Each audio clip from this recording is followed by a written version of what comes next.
Hey there, welcome back to the channel. Here we talk about environmental sustainability and climate action from a Nigerian point of view or an African point of view. And in today's video, we are going to be talking about the heat in the room, because what the hell is happening in Nigeria right now? The heat wave is waving. There's a word like that. Now, since this year started, the weather has just been turning on its own. So let me backtrack a bit. So last year in December, I remember complaining that the Harmattan was not giving. Usually, because I'm from northern Nigeria and I live in northern Nigeria, so during the holidays I went back home, and usually when you get back home for the holidays, it's so cold that that's one of the features of Christmas. But it wasn't that cold. It was just like a normal weather. I did not wear sweater for one day throughout my Christmas break. And it was very surprising. I remember complaining to everyone, it's hot, even though yes, I know that the weather is changing, but I didn't expect that. It was like too soon. So I complained. So it seems like the universe was hearing all my complaints. And in January, bam, the Harmattan breeze just came in with full force. It was cold. Even Abuja, that's not as cold, that's usually not as cold as other northern states, started becoming a bit cold in January. But just as how fast the cold came, it just went and did a quick switch to heat. And in February, it has been intensely hot. Many people in major cities around Nigeria have been complaining about this heat. Some people even say maybe they've opened hellfire, coupled with all the wahala that we are currently facing right now in Nigeria as a country. This heat was something that we did not expect to be happening right now. What exactly is this heat wave and what's causing it? What is the issue?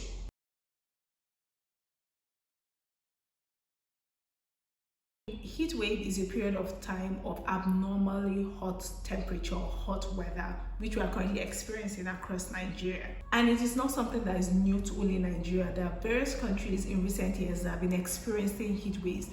In India, a few years back, they experienced heat waves so intense that their roads were melting. That was how hot it was. But Nigeria hasn't gotten to that extent yet, but we're experiencing more frequent heat waves than before. Continuous exposure to this intense heat could lead to things like heat cramps, heat exhaustion, heat stroke, and even unalivement, or whatever YouTube says that word is supposed to be right now. Yes, it could lead to that. Also, heat waves affect agriculture, so our crops are surely going to be affected. Water will evaporate more, so that means the moisture in the soil is going to be lost faster. Animals that cannot withstand the heat, so livestock would surely unalive themselves, or they'll surely like die. A lot of people are going to lose livestock due to the intense heat. Agriculture is surely going to suffer. Trees are going to lose moisture faster, and it's going to affect our food this year. As if all the problems we are experiencing in this country is not enough. This is also the period where meningitis, especially people in low-income areas or peri-urban areas, there's a huge likelihood that there's going to be a surge in meningitis cases. And this is the time that we're supposed to be telling all these estate developers and the rest that people are not trying, because due to how they're just building houses anyhow these days without thinking of ventilation and thinking of how people are going to breathe in these houses, there's surely going to be more cases of these heat-related illnesses. Today I did a survey of major cities in Nigeria to see what the temperature is like, and boy oh boy, it is hot. You're seeing places with 30-something degrees Celsius, 40 degrees Celsius, and you're like, this is where human beings are supposed, this is where human beings are living in. And as you're even watching this video, you can even see I'm even sweating, and because it's very hot and there's no light, so there's no AC, and we have to deal with it.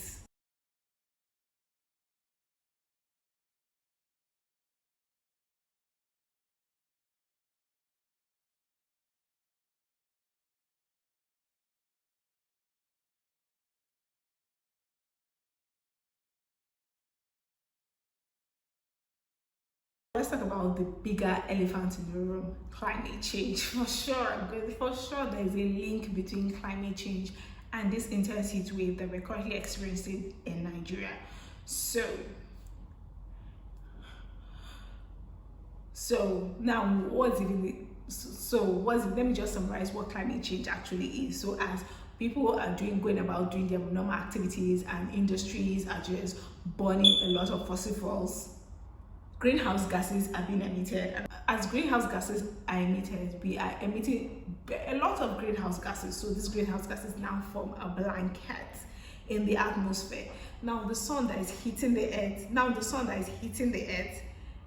it hits the earth, but the heat is supposed to leave the earth. The heat cannot leave the earth because this gas blanket is hovering in the atmosphere, so it's not trapping that heat that the sun is bringing there to us every day.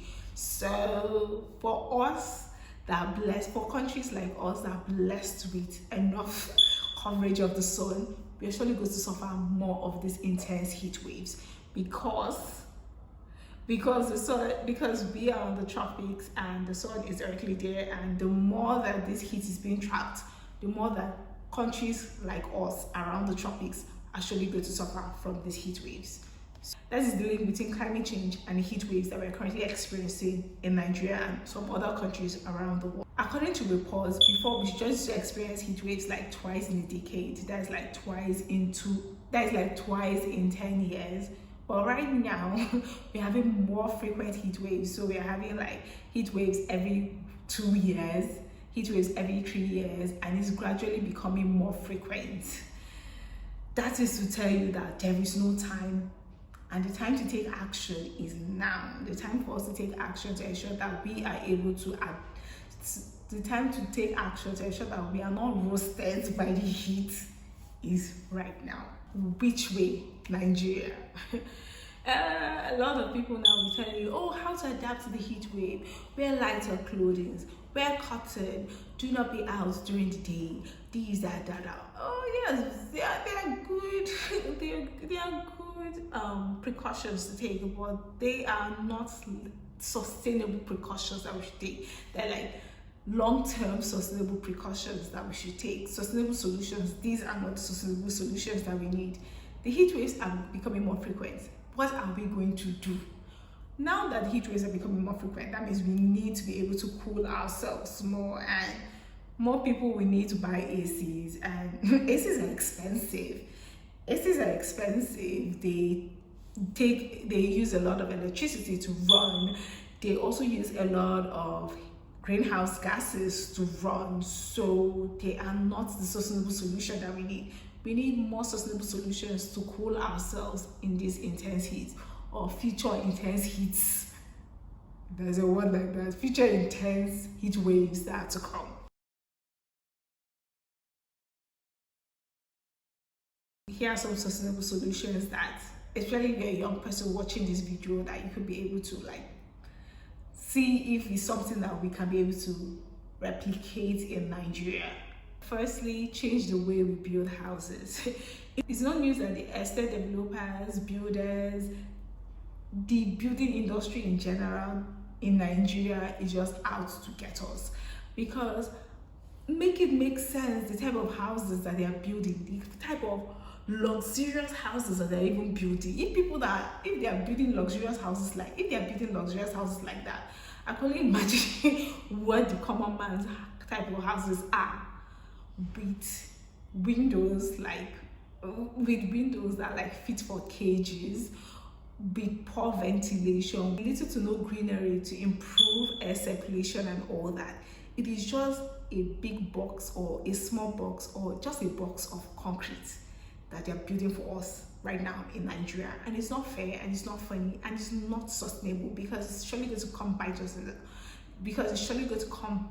in the end of it all. We need to build houses with materials that will not absorb heat and will make it livable for the residents or the occupants of that house. Another sustainable solution that we should be looking at is using the abundance of what we already have, recycling waste plastics to provide insulation materials.